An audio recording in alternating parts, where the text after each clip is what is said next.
You think we're still at war with Iran? Absolutely. What do you think is going to happen next? What I was worried about before they declared the ceasefire, obviously we don't really know what's going on right now. I honestly had a feeling Trump was going to drop a nuke, bro. You thought that? I had some weird hunch. Maybe it's not even realistic, but I don't know. Like, what else can you do? Because obviously everything we're doing to them, it's not working. We've dropped dozens, if not hundreds of bombs already on them, killed thousands of them. And there's literally no sign of stopping. Trump always chickens out, though. Taco Tuesday, baby. Taco Tuesday? It happened on Taco Tuesday. Yeah, Tuesday. He gave them an 8 p.m. Eastern deadline. Yeah. And right before, he's like, 2-week ceasefire. Right. But then also, Israel continued attacking Lebanon. Yeah, and what America is saying is Lebanon was never part of the ceasefire, which doesn't make any sense. Because Iran supports Hezbollah. Hezbollah, which is the proxy group they have in Lebanon. And Pakistan has been... I know. I can't believe they brokered this, bro. Yeah, they are a nuclear-armed country, bro. They got power. They got some flex. They got some muscle. Pakistan brokering a deal is Pakistan crazy. did it, bro. We're back in the game. I would never trust Pakistan. We're back in the big leagues. Why not? Because Pakistan is a really close ally of Iran. And Iranians don't trust America to like meet anywhere. Right. Because America and Israel, remember, Israel bombed the negotiators that Iran had. Right. Like, they just bombed them. Pakistan's kind of like a neutral party between U.S. and Israel. Kind of, but I mean, yeah. Iran, sorry. As in, Iran and America are both allies of Pakistan, right? They're both foes, huh? They're both, no, foes is enemy, right? They're both... friends of enemy. Yeah, I guess. Friends of an enemy. Pakistan... Right. But what's crazy about the situation with what Trump was claiming is the president's words doesn't mean anything anymore. It doesn't. Yeah, it doesn't mean... Like, this guy said a whole civilization will die tonight, never to be brought back again. On Easter. I don't want that to happen, but it probably will. However, now that we have complete and total regime change, where different, smarter, and less radicalized minds prevail. That's not true, actually. Maybe something revolutionarily wonderful can happen? Who knows?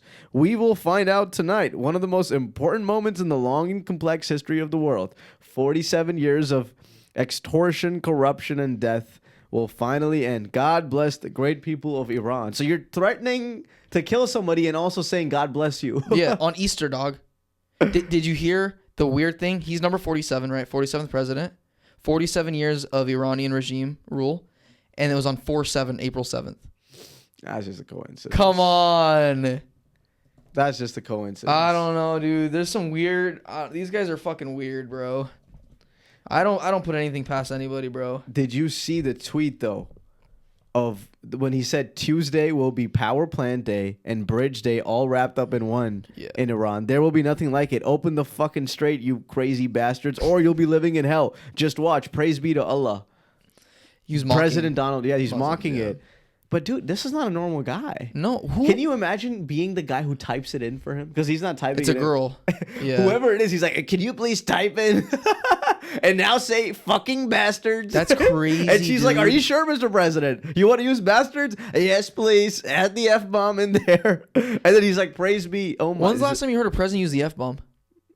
President Trump. Last in June, he was like, we've got two countries that don't know what the fuck is going on. He said it about Israel and Iran. Yeah, he said that publicly. Oh. Who don't know what the fuck. He thinks it's so cool. You're right. He uses it selectively to like, to be human. No, to just be like he means it. He thinks he's so clever and such a great great deal maker. He's not. He's really not. You know, because I think with the move now, America wants to do is ease out the markets, lower the price of oil for the next 2 weeks, and then as they do these negotiations, they'll start to see what's actually happening in Iran. Mm-hmm. They'll actually start to understand who's in control. Because a lot of the problem right now, I think, for America is they're not really sure who's in charge. Yeah, the Ayatollah Khamenei's son has been elected as a new supreme leader, but they don't actually know who's making the decisions. Right. They don't know where the power is. So when they meet these negotiators, maybe they'll get a better sense. And then they'll be able to hit them 10 times harder.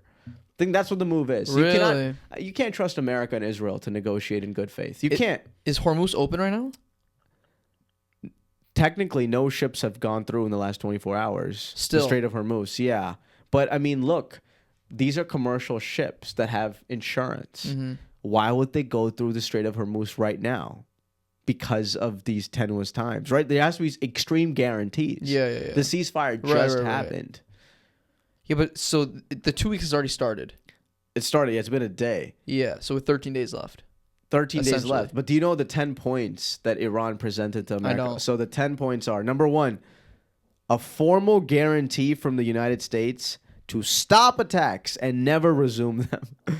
Number two, Iran maintains control of the Strait of Hormuz, allowing safe passage only under its military management. Number three, acceptance of nuclear enrichment, which means basically recognition of Iran's right to enrich uranium for its nuclear program.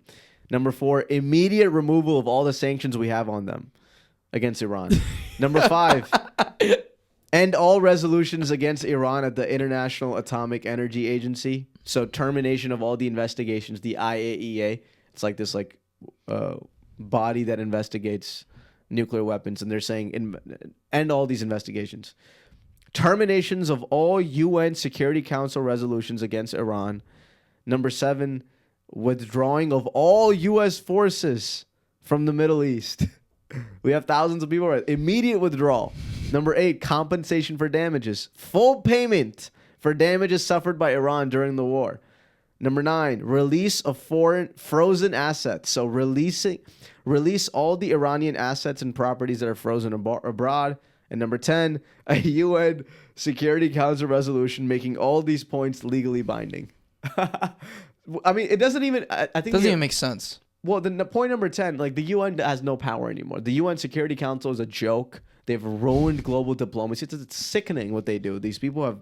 It's a fake fugazi. No, but they must be mocking Trump, right? They must be mocking him. I think this is what they really want, and they're saying you can give it to us all.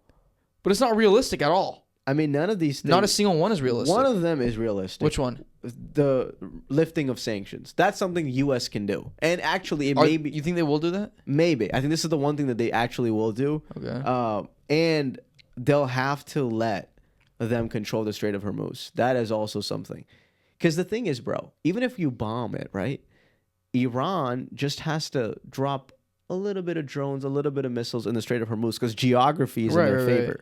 So even if America takes full control, the American military, that's a huge threat. You're putting people in armed services in like something that's guaranteed they're going to die. Right. It's like a death sentence to go there. And the insurance companies, they're going to charge premiums on these cargo ships that go through. Mm-hmm. You got to understand, every cargo ship that goes through the Strait of Hormuz is insured. Mm-hmm. And the insurance rates are going to keep going higher and higher. I mean, longer waits. Yeah, it's just a sense of it's a risk. Yeah. As long as this war continues, the insurance is through the roof. Yeah, I get that. What I don't get is, I don't even think they're gonna lift the sanctions, bro. The thing is, if we give them any of this, it's gonna be perceived that Iran has won. Iran's gonna feel like they've won, and we can't. Trump doesn't want that. Iran has already declared victory. So has America declared victory. Not really. Yeah, in the state TV, they're like, we're winning. Yeah, but that's what countries do. Victory. Yeah, so is America. So here's what America's counter proposal is, or they sent these 15 points to Iran 2 weeks ago. Okay. They said, end all uranium enrichment in Iran. Number 2, give up all enriched uranium stockpiles. If you don't know what uranium is, it's like a really core element in making nuclear weapons. Dismantle major nuclear facilities.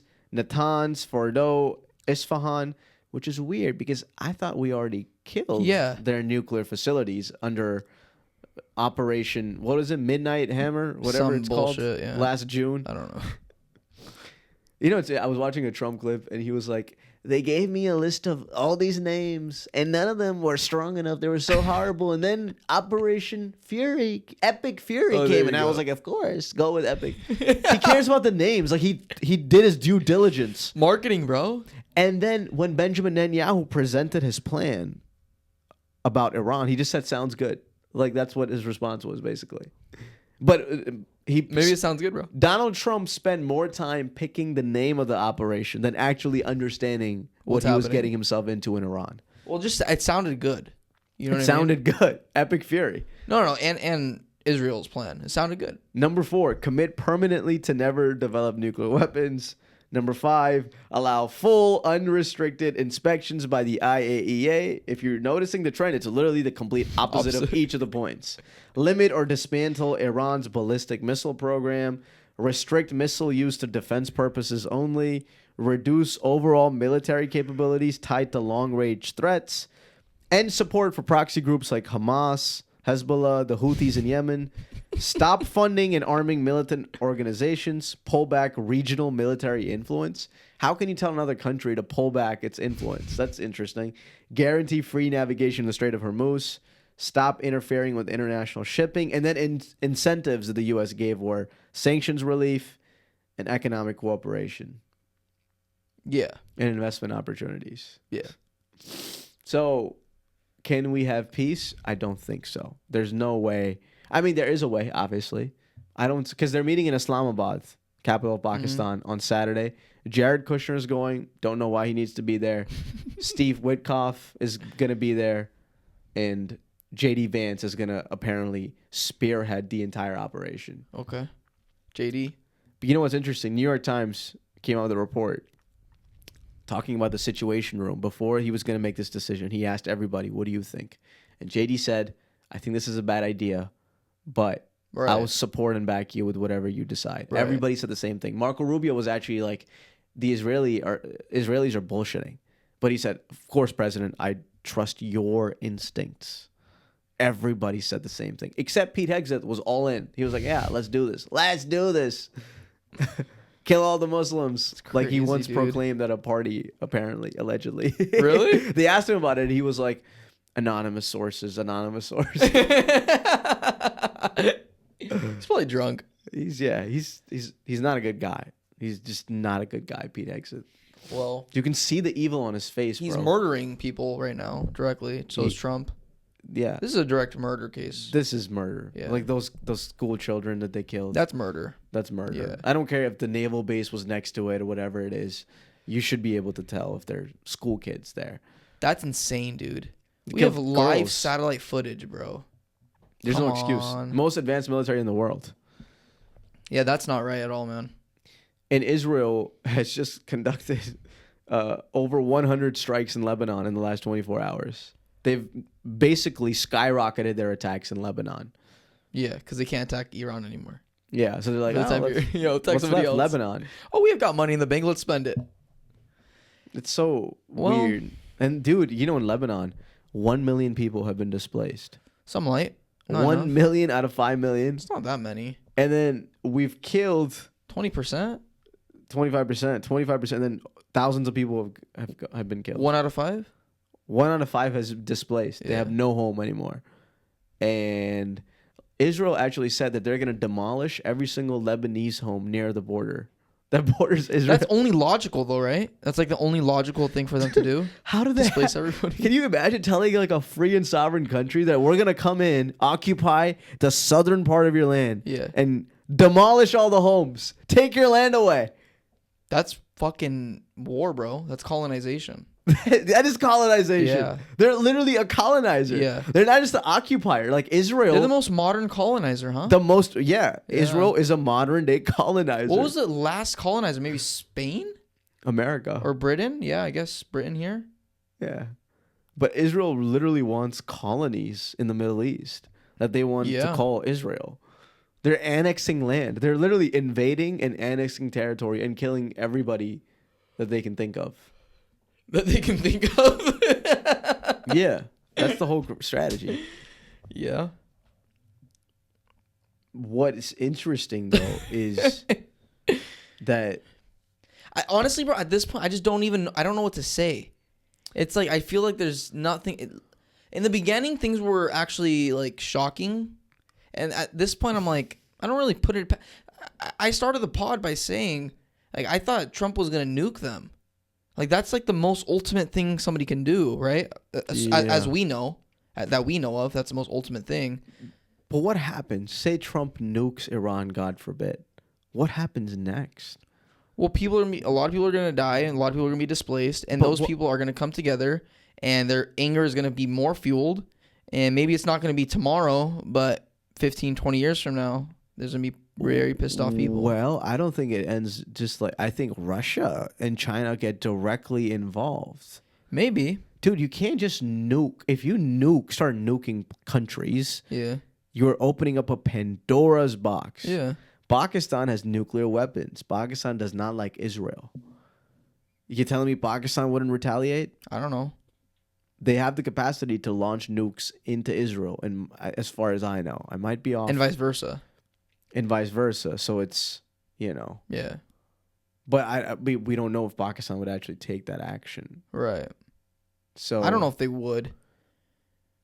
I mean, Iran is getting nuked. Your neighbor, Yeah. your Muslim neighbor, is getting nuked. Like a nuclear bomb, dude. And we haven't seen a nuke in like 80 years. Well, and the problem is with the first time we saw a nuke in Japan is nobody else had nukes. And so there's no possible way for somebody to retaliate. Right. And that's the difference, right? Because back then, what were they going to do? Yeah. Everybody was scared. Everybody was like, what is happening right now? What is this? Yeah. And so now, obviously, everybody knows what happens. And so it's like an eye for an eye type of thing. And does Russia get to nuke Ukraine? Think about it. Does China just get to invade Taiwan? Does China get to invade Taiwan then? Because I think that's coming in the next couple of years. The problem is, if you attack a U.S. ally with a nuke, the U.S. is going to nuke you back. No, because Ukraine is not part of NATO.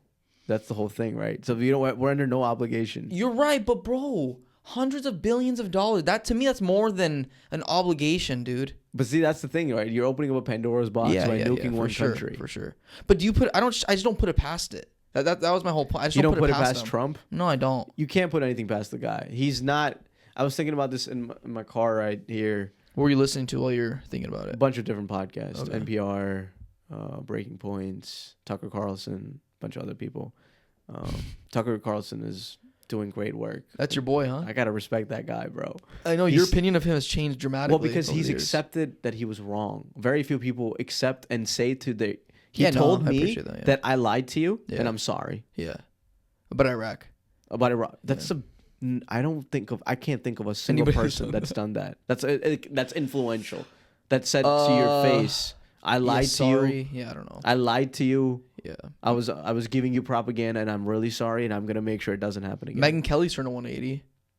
Not saying sorry, I was wrong and all that. Megyn Kelly, I don't know. She has turned a 180. I don't really trust her as much because I don't know. I seen a recent interview with her, and she's just talking smack on everybody in the Trump cabinet right now. She should. Yeah. Because they're all cowards. They're all against the war, apparently, except for Pete Hegseth, who's a crazy lunatic. You think Gavin Newsom's for the war or against it? Gavin Newsom was a snake, dude. He is just I have no respect for that guy. That guy says Israel is an apartheid state and then said I should have phrased it differently. Like, which one is it? Because he wants to become president. Oh, and when they asked him about AIPAC, have you seen that clip? He said the word interesting 20 times in like a minute. Somebody asked him, I'm not going to vote for anybody who takes money from AIPAC. And he said, it's interesting that you bring up AIPAC. And he said, what's interesting about it? Well, he said, it's interesting because nobody's asked me that question in a long time. It's interesting. It's interesting. It's interesting. It's interesting. It's interesting. Just kept saying the word interesting. But Gavin Newsom is not a good guy when it comes to these things, in my opinion, from what I've seen. I just don't think he's a stand-up human being. I don't think so. A guy who cheats, he didn't cheat, but a guy who sleeps with the wife of his own campaign manager that he calls a best friend in his 30s? Yeah. Can you ever trust the guy? That's a grown-ass man, dude. Again, he says, I didn't cheat. Yeah. He made it very clear on a podcast. Oh, I didn't cheat. But just fucking own it. The thing is, he did cheat, though. Like, if you're with somebody, but you're cheating, too, because you're enabling the cheating. You know she's with your fucking best friend. You're an adulterer. Yeah. She's with your campaign manager. That to me, that's even worse, bro. I'd be more mad at you for sleeping with my girl than my girl for sleeping with you. Because you're supposed to be like brothers. That's like, yeah, but it's like your campaign manager's wife. Yeah, that's insane, dude. I can't trust that guy. I'm sorry. You've lost credibility. Yeah. And it's going to take you a long time to repair yourself. But don't claim that you had some moral high ground. Like, oh, I didn't cheat. You did. You cheated. You enabled the cheating. Yeah. So can you really trust a guy like that? It's like a snake who just comes up with things. Why are all these people fucked up, bro? Because they realize how addicting power is, how addictive power is. Power is addictive, bro. Once you get a grasp of it, you never want to let it go. You just want more and more and more, and you'll do anything to get more power. All these guys are fucked up, bro. Bernie's the only one I haven't heard has done weird shit. Seems like a normal guy. Look at did he? I don't know if he's normal. He seems normal. He seems like he's been saying the same shit for a long time. He's definitely been saying the same shit. He's a consistent person. But he definitely looks weird. Can't be bought and paid for. I mean, when you're 86, you should look weird. You shouldn't look like a normal guy. You should look like you've lived. Yes, he's like 85 years old, dude. Oh my god. Let me just fact check myself. No, he's always kind of had that. 84. Weird. He's 84. He's always had that look, though. You know what I mean? Yeah, because he's always been Nothing old. wrong with that. I mean, he got famous at 75. Like 10 years ago, he was 74. He's always just been an old guy. But he's always been in politics. I mean, he was in his 30s when he got into politics. He's been there for a long time. Fucking 50 years. Yeah. He's been in politics for 50 years. How can one do that? 50 years? Yeah.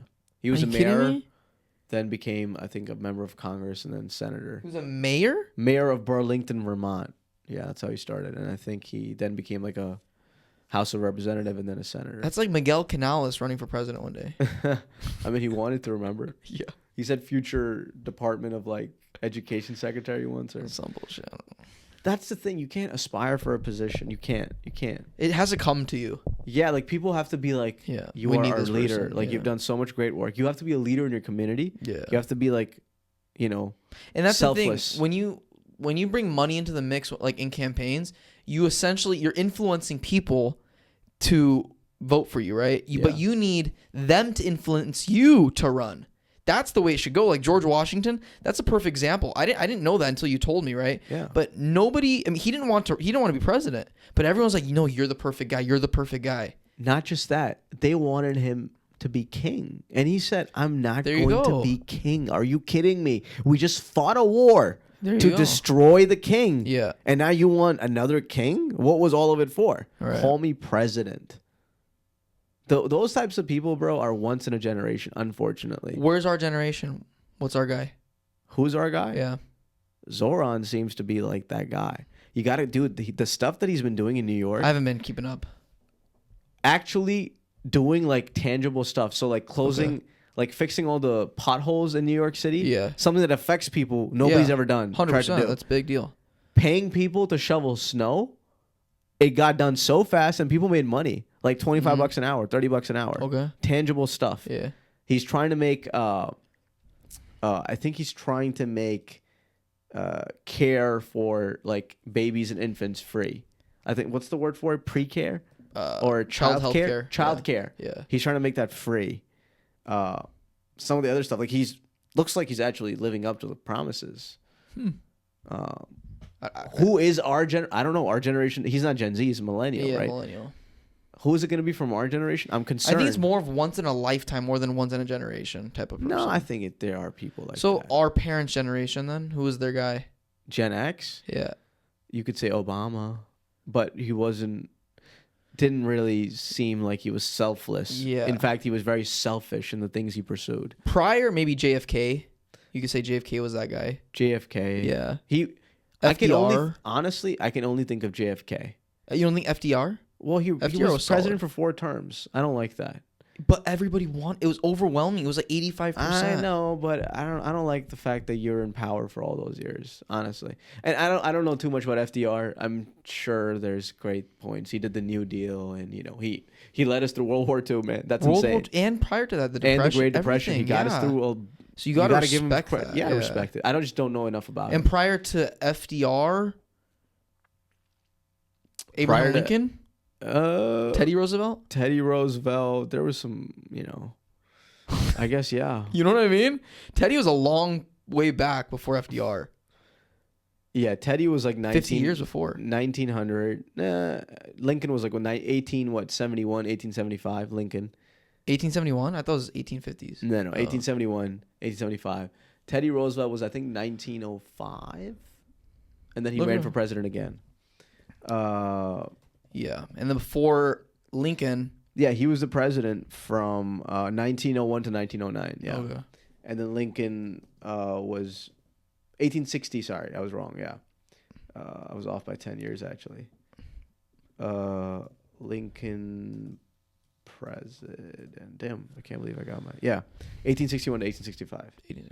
You can think maybe like Andrew Jackson, but he did a lot of evil things. But he The did whole Trail of Tears. Yeah, he did a lot of evil things. But I think, in my opinion, what America is today, he laid the groundwork for what it is. I don't think so. I mean, he just got us a bunch of land, but he was a great general. Federal Reserve. I don't think he was a good pres. I don't know, man. I mean, I'm not saying it was good, but for who we are today, he laid the groundwork for.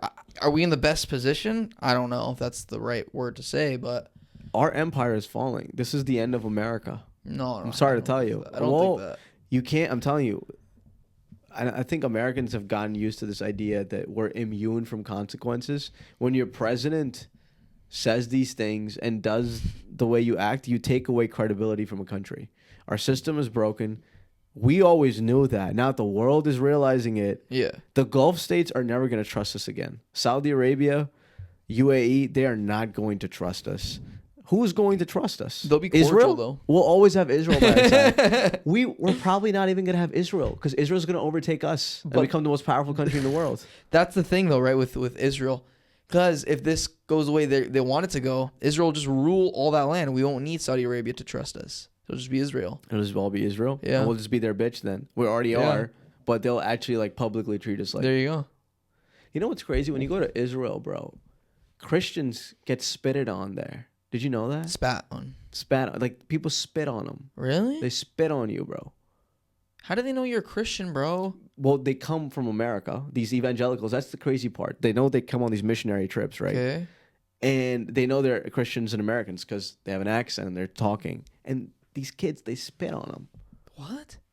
I'm not making this up. We already know how they treat the Palestinians, but they actually think the Israelis are better people than everybody else.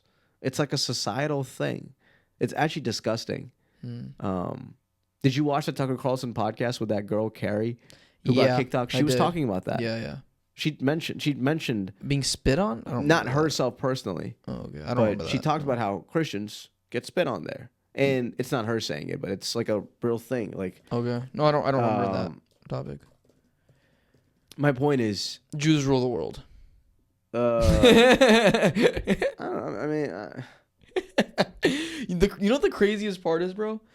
Before this, you were so like when I would say stuff like that, you'd be like, yeah, you're just like capping. You're me? Yeah, to me, like conspiracy. No, it's not. Conspiratorial. It's not a conspiracy. But now you realize it's not a conspiracy. It's not a conspiracy. Yeah. It's true, man. The government of Israel is insanely powerful, and I can't believe Benjamin Netanyahu came here 2 weeks before the war started, presented this fake, phony plan. Trump said, sounds good. And even though his cabinet, bro, everybody except for Pete Hegseth said this is not a good idea. You ran on a platform of no wars, and none of them have the balls to come forward and resign.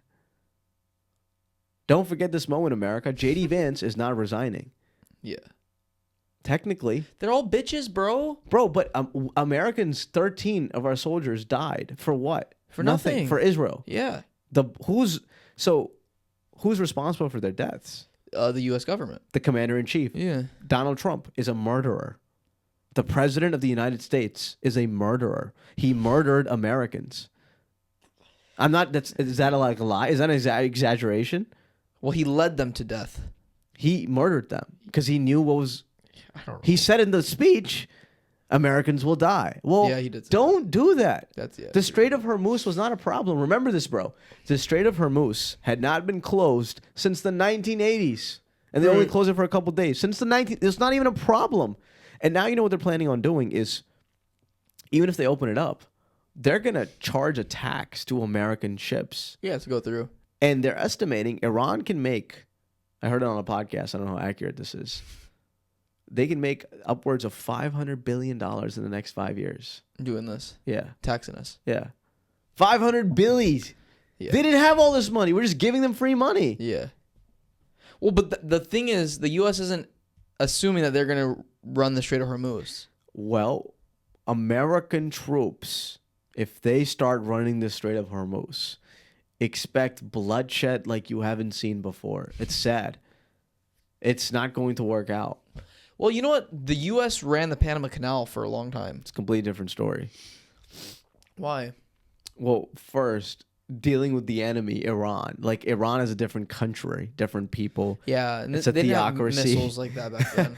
Also, Drones and yeah. I think the Strait of Hormuz is actually more, and the Panama Canal is very important, but the Strait of Hormuz is like even more. More important? I don't know. 20% of the world's oil goes through there, dude. Think about that. 20%. Check the Panama Canal. I actually don't know. Hormuz is extremely important. Dude, Japan's fucked right now, bro. They're literally fucked. Japan's... Yeah, Panama Canal is important, but, you know. Well, what goes through there? Is it just, like... Is there any oil? I think it's like a waterway, right? Yeah, it's a man-made... 14,000 ships annually, roughly 5% of global trade. Yeah. So tankers, vessels, primary cargo. Yeah, petroleum. Yeah, it's a big deal. But it's 5% of the global trade. We're talking about the world's oil here. A quarter of the world's oil goes to the Strait of Hormuz. 20%. Quarter, 25. 25% is a quarter, yeah. Okay, so 20%, give or take. Let's actually see. Strait of Hormuz. Yeah. I think you're right. I think it's 20%. That's what I read. Yeah, whatever. It's like a big part. 20% of the world's oil. Yeah. Japan's currency has tanked because of this, bro. Yeah. Not tanked. All their oil comes from there, dude. It's insane, they don't produce any oil. And don't forget, Britain relies on Qatar. And Qatar's oil refineries have been attacked. Yeah. Iran attacked it. Yeah. Real quick, the Japan thing. Their currency right now is worse than when we went there. And we went there when it was the worst currency in history. And now it's it's roughly 10% higher. It was 150 when we went. Yeah. It's 160 right now. 160 plus. Yep. I don't know what these countries are gonna do. Like, I don't know what they're gonna do. Japan. I don't know, because Japan's literally just a victim of all. But you know what they're gonna do, right? Japan? Yeah. Well, I don't. Well, they'll increasingly rely on other countries. Oh, for sure, for sure. China. Yeah. Russia. All Yeah. the biggest They have no winners in the choice. world right now, bro. Russia and China. Oh my! If you're Vladimir Putin, if you're President Xi. This is like a You're gift. banking. Like, you didn't even have to do anything. You literally had to do nothing. You just sat and let Trump do his thing. Well, how much oil does Russia produce? A lot. A lot? How much oil does... That's one of their main ways to make money. How much oil does Russia produce? Russia produces 10 to 11 million barrels of crude oil every year. Okay. Which is... Russia provides 12% of the world's total crude oil. That's a lot. That's a lot. That's a 12%. That's a lot. 11 to 12%. Wow, I didn't think it was gonna be that much. Yeah. And That's Europe, That's almost as much as the entire Strait of Hormuz. Strait of Hormuz, yeah. Yeah. Wow. half that, yeah. But Russia is going to be, getting more clients. And Russia and China are going to form an even more deeper alliance. Where are our refineries, dog? The U.S. We have a lot of oil. We have a lot of oil. Yeah, but he said that he was going... Remember when he did this back in 2019 and then Biden took it away? The reserves? Yeah, but they're reserves. No, not reserves. Sorry. The actual... Remember he put a bunch oil of... refineries. Yeah, refineries. And he said... And Trump was like, Biden took this away from us and now look at us now and I'm going to put all this back. Where is all that? There are approximately 131 active oil refineries in the United States. The largest facility is in Texas. So we do have oil. Remember Alaska? We were going to turn that into an oil refinery. I think they are. I think they are drilling oil. But the U.S. refinery is now processing Venezuelan oil. There you go, bro. Yeah, it makes sense. This was all a plan. The Venezuela first. Yeah. We're trying to get... Yeah, it's crazy how... Geopolitics blatant Trump works. is... He's like, we're going to steal your oil.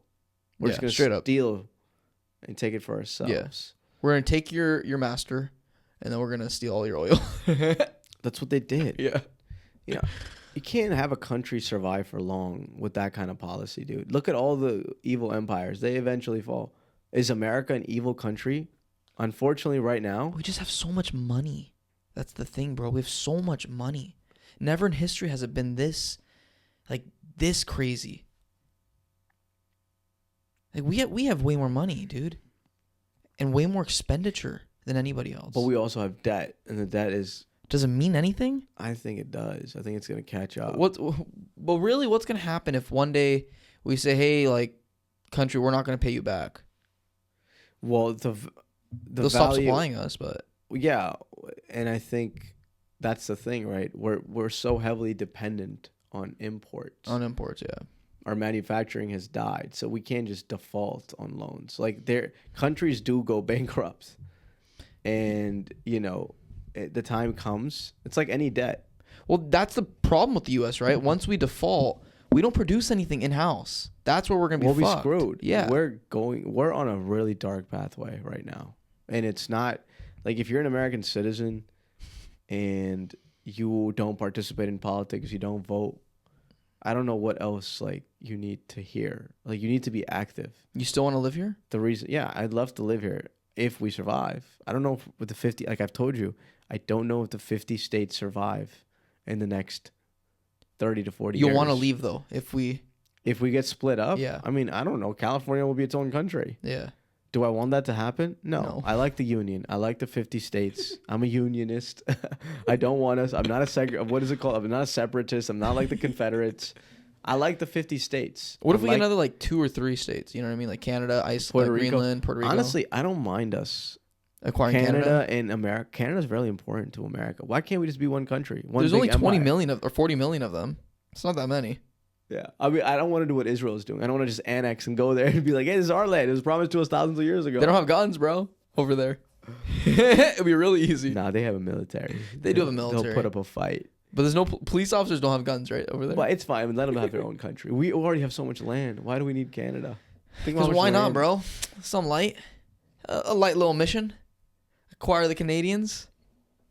Nah, bro, it's too much. But our trajectory is like the trajectory of any empire. We get arrogant, like you said, right? We have all the money, we have all the resources, all the military. Well, it all comes crashing down. We're not God. The underdogs eventually win. We're not God. China's playing the 50-year game. We're not playing the 50-year game. We don't even know what's going to happen in 50 years. We don't even know we think we're to be on Mars.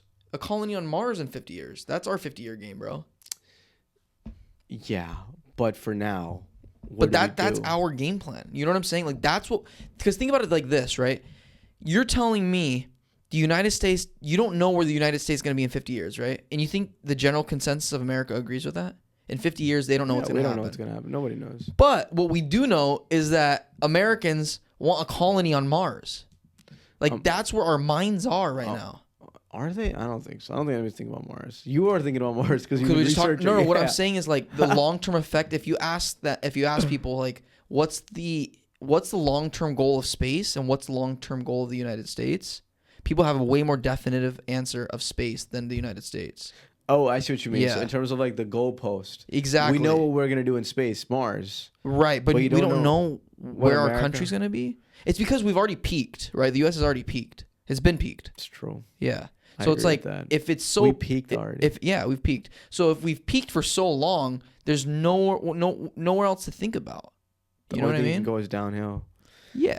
Yeah, but what happens when an empire collapses? It's really messy. Civil wars happen usually. I'm out of here, bro. Multiple dominions take over. It's a chaos. It's like the Roman Empire, right? When it falls. Know what I worry about, bro? What? This is something I've been thinking about more and more the last year. If the U.S. does collapse, the economy collapses, the U.S. dollar, all the cash that I have or all my savings, it'll be worth nothing. I've been thinking about just turning into gold. Just so you understand, all the money you have right now is worth nothing. Well, yeah, it's already worth nothing. Ever since the Bretton Woods system, when actual U.S. dollars were backed by gold, a tangible asset, ever since Nixon took that away, your dollars mean absolutely nothing. They are valuable because of the trust of the United States federal government, which I do not trust at all. The value of your money, bro, every single paycheck that you get, it has value because of the government of the United States. And the government of the United States is one of the biggest liars in the world, unfortunately. As much as I love America, the country, you know. But what I'm saying is, like, if I do leave and it's worth nothing. What are you going to do? That's what I'm saying. Do I turn into gold? What do I do? I would say have gold. It's never... Gold is... Find assets and commodities that are valued across the world, right? The New York Stock Exchange. Nah. I mean, Bitcoin would be a good option. That's why digital Like, not doing you know what they're also going to do in the Strait of Hormuz is they'll only deal in Chinese yen and Bitcoin and cryptocurrency. They're already saying that. Because the petrodollar... Iran is saying that? Yeah, the petrodollar has a lot of value, right? The petrodollar, petroleum dollar. The United States dollar is the standard mode of exchange for oil. And the Chinese yen doesn't like that. Mm-hmm. So... They're trying to convert it. It's very hard, though. It's very hard to go away from a practice. Right. Yeah. It's institutionalized already. Yeah. It's already... Everything is petrodollar, yeah, sure. But now things are changing. And when things change, it's never good for the people that were enjoying the benefits of the status quo. Yeah, we're chilling right now. More than chilling. Yeah, we're living pretty good, bro. I don't understand. And I think, bro, this is just the beginning of the World War. Like, this is... The groundwork has been laid. And then it'll peak in the coming few months. Bro, I just want to sell pallets and talk on a podcast. My heart and gut tells me, and I know a lot of people say, oh, recession's coming, depression's coming. I think we're headed towards something really, like, catastrophic. Not only, like, militarily, I think economically, financially, something catastrophic? Big. Catastrophic. No, dude. I don't think so. I think the groundwork has been laid. This war with Iran and America, I don't see an off-ramp. I don't see this diplomacy. You saw the points they want. Yeah, bro, but we also saw Nazi Germany. Like, we didn't see an off-ramp. There was no off-ramp. But we beat them, right? Yeah, but why?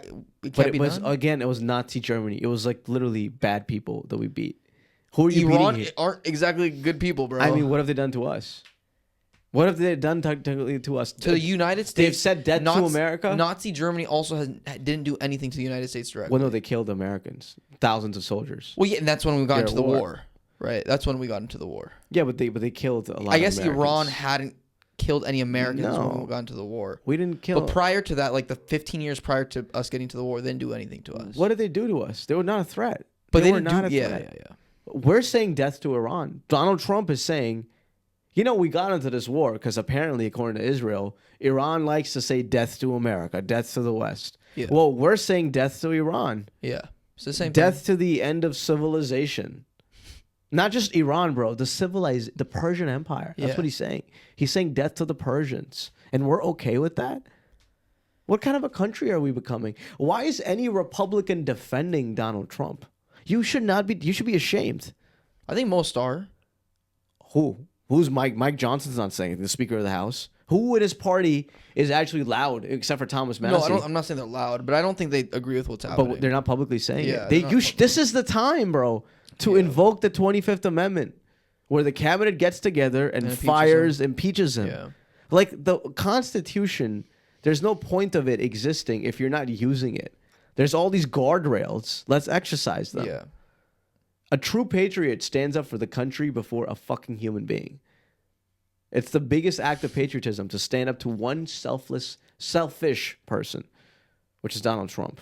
Like, if he had to pick between his family and himself and the country, which one do you think he'd pick? Immediately. His family and his country? Yeah, his family and himself. Oh, him. Let's say himself and the country. He'll pick himself. Yeah. But a leader is supposed to sacrifice himself, his Right. family, everything for the sake of the country. You're supposed to love the country more than you love yourself. He's like a less cool version of Logan Roy.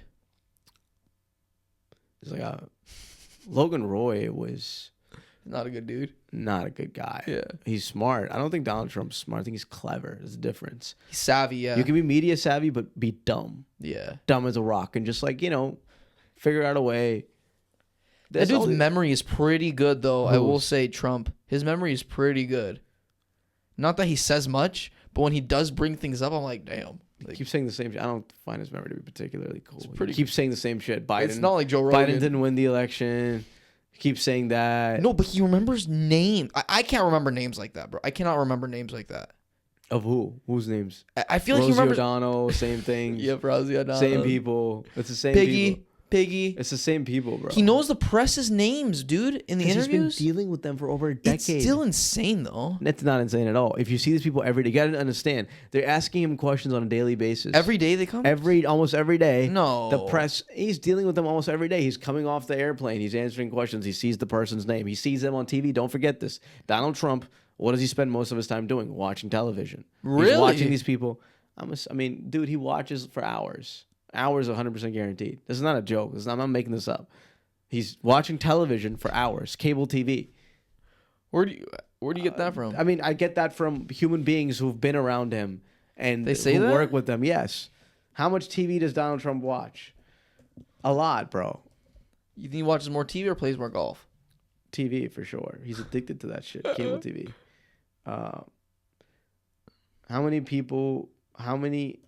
How many hours a day does Trump watch TV? There's no way of actually knowing, but yeah, he often watches his reports. Executive time. He calls it executive time in the Oval Office. Really? Trump disputes these reports, calling them false and stating he watched little TV. Such a phony. Oh, phony. You came up with a new word, bro. Phony. Fraud TV, and phony. Yeah. Phony. Yeah, bro. Hell yeah. That was accidental. TV was described as a source of information and inspiration for his social media posts. There you go. That's such a lie. He said in 2017 he seldom, if ever, watches CNN and did not watch 4 to 8 hours a day. That's cap. 2017, that was cap. Yeah, he was watching that shit every day. He was watching so much TV, bro. And he's still watching it. Trump watches 7 hours of TV, gets to Oval Office at noon. This is 2020. No. 7 hours? Come on. Trump watches up to 8 hours of TV. But I think, honestly, can I tell you something? Honestly, every day I think he's watching 2 to 3 hours at least, which is crazy as a president of the United States. That is pretty crazy. He's eating McDonald's. He's drinking his Diet Cokes. He's, doing his thing, man. Directing people to die. I was talking to your dad before the podcast, and he said something interesting. He said there's 2 types of people. He says 75% of people are visual learners. So they watch by just like seeing things happen. Oh, this is pretty. I like this. They watch you. They listen to what you have to say, and they're like, I like this guy. And 25% of people actually read the stuff. They look into it. They look at you, but they're like, okay, you sound good, but who is this guy? The details. What is he about? Right. What did he say in this year? And Trump is definitely part of the 75% of people. He is a visual learner. In fact, when people try to militarily brief him, they started to bring in models to show him just so he could play around with it. He could physically see it. This is not a lie at all. This is a real thing. There you go. Started to do. And he's not the guy who actually looks into the stuff. He just goes off by gut and instinct. He has a superiority complex, and he's not a bright guy. He's clever. Business savvy. Bro. He's not a smart guy though. He's not deeply intellectual, which I think a president should be deeply intellectual. Yeah. I think a president should be smart. And I think a president should actually be book smart too, because it's a lot about the weeds. Right. Read the shit. What is policy? It's just a bunch of words on a paper. I used to think that a leader they don't exactly need the intelligence as long as they have the right people around them. I used to think it was just as long as you're brave and you have a good moral compass, things can work out. But you do need to have a comprehension of things, especially the times of now. You need to have a comprehension of history, really. You really need to. I don't think Trump has that comprehension. He doesn't have history, that definitely not. No. Of the current events, yeah, I think he does. But he's also, maybe he's brave, but he doesn't have a moral compass. I still think those are the 2 most important qualities. He's selfishly brave, which is different. Yeah. He's brazen. Maybe not brave. He's brazen. He'll act just to he'll act. do it to make himself look cool. Right. But true bravery requires no notoriety. It means a soldier is the bravest of people. Yeah, making decisions. Our armed forces, because they're sacrificing their life. Right. Nobody knows their name. Nobody knows what they're doing, but they're willing to give up their life for the country. That is the most brave thing you could do. 100%. I agree. And it's the most selfish thing to abuse their lives and their commitment to sacrifice by putting them in harm's way, knowing full well that it's not going to do justice to the country, which is what Trump has been doing. Trump. It's just sad that we have to talk about the U.S. this way, man. I don't like what my country's doing. I love my country, but what can I do? But what can you do? What can we do? I don't know. All we can do is talk, bro. Yeah, I know. That's the problem. People try to go protesting. What did ICE do? It doesn't mean anything though. They try to.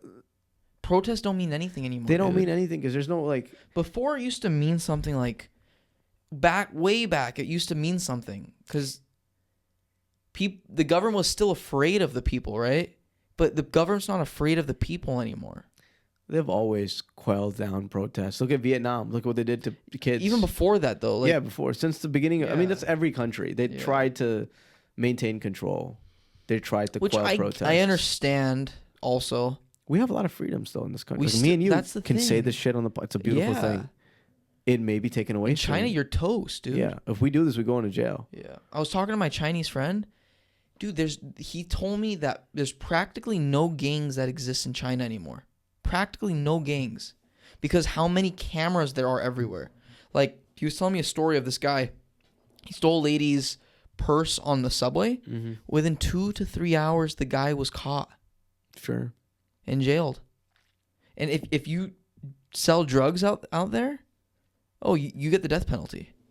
It's a police state, right? That's not... Yeah. It's not a good way to live, though. It's not. It's like fear. 1984. You get feared. It's the Big Brother, yeah. Right. Big Brother, yep. And that actually lowers innovation. People are less risky. But they have so many people. So it kind of adds... it compensates. It's interesting. It's a trip to me about, like, thinking about populations. Like, we live in LA, huge city, right? Huge. Millions of people here. But all over the world, there's billions more. And everybody has a unique mind. It's It's weird. You know, yeah, but what Trump, I think he's a sharp guy, but the sharpest of guys sometimes miss the big picture. They try to make decisions that are short term, that are not conducive to the health of the people that are important in the long term. Intellectual guys are like that. Trump's not intellectual. That's the thing. Yeah, he's not intellectual. I think he's sharp, but he's not intellectual. I don't think he thinks in short-term frames. I don't even know if he's savvy. I think he's savvy. He's definitely a sharp guy, though. Sharp people can still understand the big picture. Intellectual people, those are the people that are horse vision. Trump, I don't even know if he's horse vision, to be honest. I just don't think he has a good moral compass, bro. That's the thing. I don't think he has horse vision. Right. I think he can see different perspectives, but he just doesn't care enough about the good perspective. It's just about what his perspective is. I think every person has a moral compass to a certain degree. Yeah. But once you become so in love with yourself and you value yourself so much, it fades away. You'll always have that. And it seems like he does have some compass, but he loves himself way too much to make that. He's not humble. Yeah, he's not humble at all. Yeah. Like, think about the way all the White House press briefings, Pete Hegseth, no president had the balls to do what President Trump just did. It's like, dude, why are you constantly he didn't do... What did he actually do? Everybody is praising the guy. What about praising the guys who died? The soldiers. We don't hear much about them. That's what a president does, man. Yeah. That's what leaders do. He doesn't even talk about that. On Easter Day, you're like making fun of another religion, and then you're making Christians look bad. It's like, come on. It makes no sense, dude. And these evangelical leaders, bro. Well, you know, it makes sense if you're a Jew, which he might be, right? I don't know what he believes. We don't even know anymore, bro. That's the thing. We're questioning his fucking religion. We don't know. I mean, he says he's a Christian, so let's believe it, you know. He also said he was a Jew. He is joking. I don't think he's joking. It's weird. There's some weird shit going on.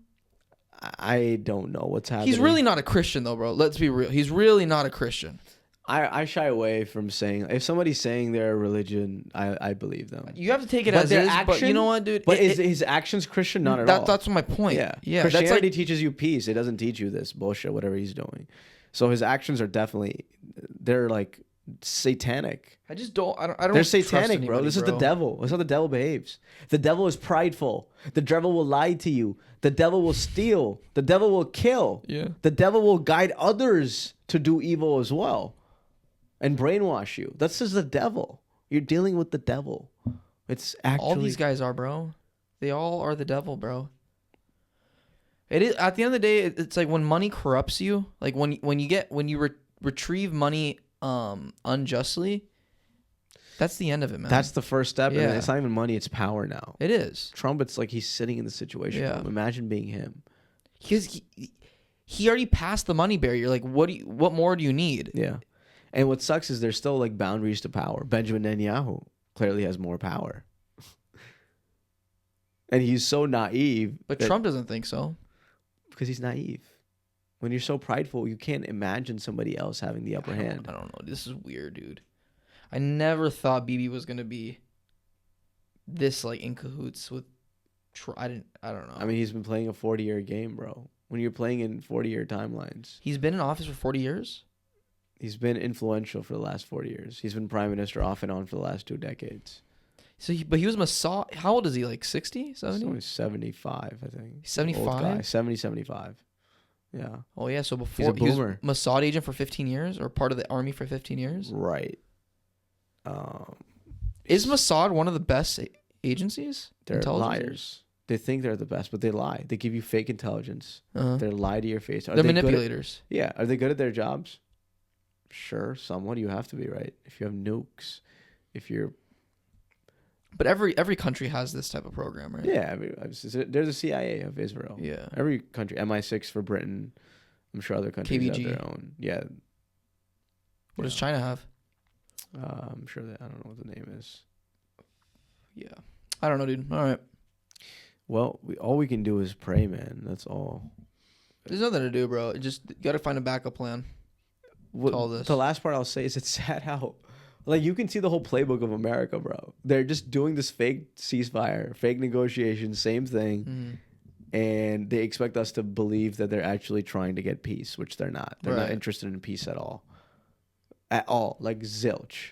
They just want to take over, which... Trump's looking out for rich people. The markets, Yeah. bro, he's obsessed with the markets.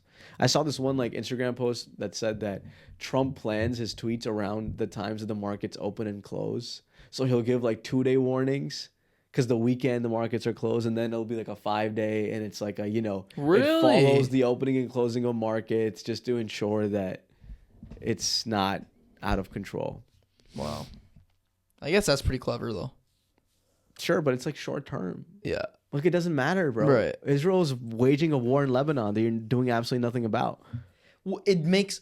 Okay, honestly, these guys, these rich fucks are actually retarded, because if you saw yesterday, did you see the stock market yesterday? Blew up, bro. Like, the Dow went up over 1,000 points. It was like 1,500 points. Yeah. Because they said there was going to be a ceasefire for 2 weeks. How short term is the stock market right now? It's all... That doesn't make any sense. Well, that's the power of Trump, right? That's the power of Trump. But it's fading because the stock market sometimes actually doesn't believe what he says. He tweets. Right. Because we're like... But what's reality, right? What's reality?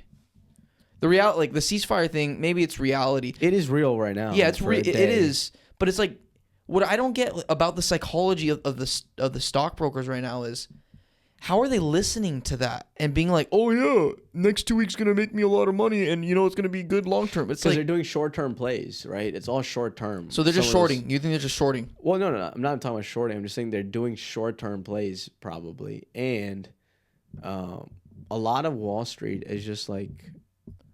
But this hype. is the easiest thing to predict. It's hype. It's yeah, hype, it is. right? It is. Yeah, It's hype. But this is the easiest thing to predict. Like now, before people felt like, oh, like I don't know what's gonna happen in the market, right? But now it's like, dude, if you're telling me you're gonna raise the Dow 1,500 points in one day because the Dow is just a reflection of how people are acting, right? It's based that's on my consumer point. behavior. Yeah. That's my point. Yeah. Even okay, talk about S&P 500. Still rose like 600-700 points yesterday, dude. Because people feel confident. But for 2 weeks, You're right. For 2 weeks, Yeah. it's so easy to predict. That's literally a dummy's game. Like a dummy can predict that. Yeah, it's gonna go up. Literally, that's like Yeah. there's no intelligence in that at all. Right. There's no there's no even psychology behind that. And I think a concerning part now is, let's say the ceasefire holds for a month, 2 months, 6 months. You think the war is ending? No. Remember Midnight Hammer, or whatever the operation was called, in June? They said Iran cannot make nuclear weapons anymore. And then they lied to us. They started this war. Even if there's a ceasefire, this is not going anywhere. Israel is not going to rest. Yeah. They tried to bomb the negotiators again, dude. They tried to bomb the Pakistani negotiators. The guys who were like hosting the negotiators, apparently, allegedly. You think Bibi's gonna get assassinated? I find that highly unlikely. Even if he does, who's going to take over? Somebody more crazier. You think crazier? It's getting, the Israeli society is getting more and more I don't know anything about radicalized. Israeli society. Well, you got to look into them. We had one of them on the podcast, and you think it was Mossad? No, but he turned out to be like a liar. Yeah. Like he called me, apologized, right? Said the same exact thing on camera again. I couldn't believe that. Misled me, bro. Yeah. Into like he was. And I don't want to generalize based off of one person, but this is a trend you see across all facets of their society.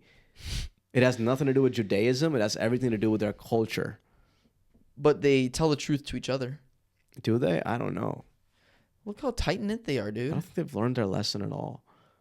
I don't understand how they're operating. They're literally operating on the mindset of Nazis did, dude. Of what? They're operating like the Nazis operated. Oh, Nazis. Like Nazis literally believed that the Jews were just second-class citizens, that they did not deserve to live, that all of them were just like a problem, a menace to society. They're treating Palestinians like they're menaces, just like that. They're all terrorists. The kid said it. 80% of people he thinks are terrorists in Gaza, which is a crazy statement to make. That is insane. Like, you think 80% of a population of people are terrorists, not just bad people? Do you think they are? No, absolutely not. Come on. Come on, bro. Of course. It's crazy, bro. Things are getting worse and worse, and it's not good. Yeah. You think Americans need a moral compass? I think our morality has gone down. I think we need to be more Eastern, bro. I think we've reached to a point where it's like we need way to too definitely Western. be cutting it back.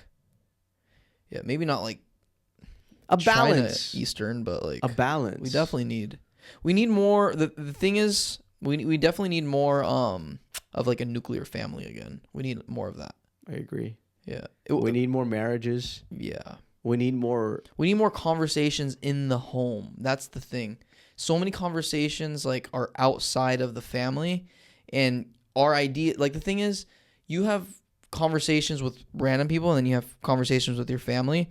I'm sure the conversations with your family have influenced a lot more of who you are as a person, right? Yeah. Because you're family oriented.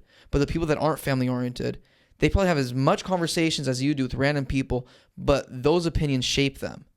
Sure. And so and they value those opinions more. Then that's my point. When you value a random person's opinion, you have no understanding of like their backing, of their experience, of their history, of any of that, and you take it at the word.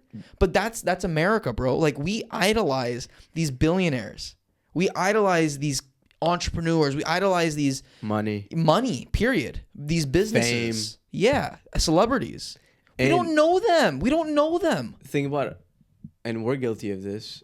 They are trying to make sure that Gen Z falls into the same traps because every kid wants to blow up on social media. Of course. Every kid wants to be a streamer. Yes. Every kid wants to be a social media creator, online influencer. Yeah. And you know what's concerning is people can get views now on Instagram. It's not hard to get views. Like 50K, 60K views. Our podcast doesn't get any of that, but for some reason, you know what I'm saying, right? They've democratized for you to get attention, and they've made it addicting. It is addicting. It's also a lot more enjoyable to do this than work a 9 to 5. Yeah, but we're also, like, going back to your point, dude, we're so individualistic. Too much. Even the people that I know and love, I'm like, yo. I'm a victim of it too. We're all guilty. I'm guilty. I think of myself a lot more than I should. If you were in Pakistan? Yeah. Like, in other places, it's like live a living, protect your family. That's family. it. Yeah. Don't be thinking about, oh my God, what am I gonna munch on this afternoon? Oh, I can't. My DoorDash order was so late. My entire day is ruined. I didn't order food for my whole family because I don't want to spend my money on them. Yeah. That's individualistic. Yeah. That's like, I don't want to take care. A lot of people are now saying, I don't want to take care of my parents when they're old. I'm like, put them in a home. What do you mean? Yeah. The whole nursing home culture, bro, that's not right. Through the roof. These people gave you birth. Yeah. They took care of you, and now you're gonna leave them to a place where they're gonna die alone? Yeah. That's what a nursing home really is. It's a dereliction of your duty as a child. A dereliction? I think so. What kind of word is that? Dereliction. God damn. Dereliction means like, I just say like big words randomly. Well, what does it mean? Dereliction of duty means like you're not living up to your responsibilities. It's like it's used in like military terms, like your dereliction of your duty. Wow, where'd you hear that Maybe one? I'm mispronouncing it. Holy shit. Dereliction. I've never heard of that. Maybe I'm mispronouncing it. Dereliction of your duty, but it's definitely a word. No, okay. I believe you, but that's pretty good. But yeah, I think it's like it's bad. It's not good. What's happening? Use that word on your LSAT, bro. Huh? Use that word on your LSAT. Okay. You can't use words. You have to pick from the words you're given. Really? In essays? Is there any essays on the There's LSAT? one essay. Yeah, Okay. it's There you go. bullshit. They don't look at that though as much. Okay. Yeah, we need a moral revolution in this country. I think a moral, political, social, financial, everything. I don't even want to be part of it though. I don't. No, but see that's the individualistic problem, yeah. element of you. I know. See, that's not good. We all gotta be part of bro. it. See, I just want a peaceful life. lose dude. the I. See, it's we. Bro, remember, America is e pluribus unum, out of You're many right. one. Yeah. We can't that's not right. I just want to live a peaceful life. We can all live a peaceful life together. It's possible, bro. It's a very, very strenuous route. It's gonna take it just takes a little hard. We are hardworking. Americans are not lazy. No, we're very hardworking. Something you got to give our credit. We Yeah. have pros and cons. Yeah. Incredibly hardworking people. We work hard and we work smart. Yeah. That's the thing, yeah. And we do care. We have empathy. Now, do we actually put our words to action all the time? Not really. Do we have empathy? I don't know. I think we have empathy. We're losing a lot of it, but I do think Americans, we're not like we're better than you type thing. We're just privileged. We're like those rich kids. Yeah. We're like those rich kids, right? That just like grow up in a great place and we don't know what it's like out there. Yeah. It's not like we don't care. We just don't know what it's like. Right. We're disillusioned. You know? Yeah. That's what it is. We're rich kids. We're spoiled. Yeah, I agree with that. That's a good one. And we got to go to boarding school and figure our shit out, get disciplined so that we don't lose all this shit that our parents worked so hard to build. But the thing is, it's so much harder to do that. I think what's more likely is going to happen is it's going to get, I don't think it's going to be in our lifetime, but it's going to get to a point where it's like, it's going to get to a point where it goes to shit, and then that's when we learn. I think we're already at that point. It's getting closer and closer. Are we at that exact point? No, but it's getting closer. It's definitely going to happen in our lifetimes. We're 25. I don't think it is. I think it is. And when it happens... Yeah. You'll say I told you so? No, I'll just be I'm just kidding. Worried about everything, you know. Well, you want to stay here? We'll see. I'm an American, man. I can't leave. No, bro. Where am I going to go? Thailand. No. It doesn't get any better anywhere else. It doesn't, honestly. If you have money, it does. Sure. But not really. Like, it does, sure. It does. I guess it does get better. Yeah. But the system is still messed up where you are. For the average person, it doesn't get better than the U.S. For the average person. If you have money, it does get better than the U.S. Sure. Yeah. But the margin isn't that high, in my opinion. Like, the margin isn't like, oh, my God. Maybe not. But I think you can live a lot more peaceful life. You don't have to worry about politics, dude. Politics literally consumes our entire life right now. Maybe because we're so in the weeds of it. Some Maybe rich people, are. they don't even care. Yeah. They're so rich. Which is a just pay blessing. people. I hope I can be like that one day, bro. All right, man. Yeah. Thanks.